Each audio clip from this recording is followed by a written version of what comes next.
Top quality और consistent performance के लिए सिर्फ सिल्वर पंप नाम याद रखना। બુલેટિનની શરૂઆત કરીએ કે છેલ્લા 24 કલાકમાં રાજ્યમાં ક્યાં કેટલો વરસાદ પડ્યો છે તેનાથી વિસ્તારથી માહિતી આપી દઈએ કે જ્યાં રાજ્યમાં સાર્વત્રિક વરસાદની ધબધબાટી 24 કલાકમાં 226 તાલુકામાં નોંધપાત્ર વરસાદ પડ્યો છે।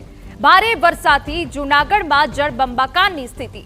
સૌથી વધુ મેંદરડામાં 13.31 ઇંચ વરસાદ નોંધાયો, જળબંબાકાર થઈ ગયું। કેશોદમાં 11.22 ઇંચ જ્યારે વંથલીમાં 10.39 ઇંચ વરસાદ પડ્યો। પોરબંદર શહેરમાં 10.24 ઇંચ જ્યારે નવસારીના ગણદેવીમાં 9.21 ઇંચ વરસાદ પડ્યો। કપરાડા, માણાવદર, ચીખલીમાં 8 ઇંચથી વધુ વરસાદ પડ્યો। રાજ્યના 67 તાલુકામાં 2 ઇંચથી વધુ વરસાદ પડ્યો હોવાની વિગત।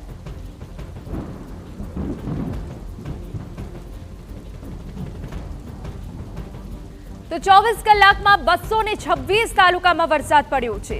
સૌથી વધારે જે વરસાદ પડ્યો છે મેંદરડામાં પડ્યો છે। જૂનાગઢમાં જળબંબાકારની સ્થિતિ સર્જાઈ ગઈ હતી અને આપને જણાવી દઈએ કે જ્યાં સાર્વત્રિક વરસાદ રાજ્યમાં જોવા મળી રહ્યો છે।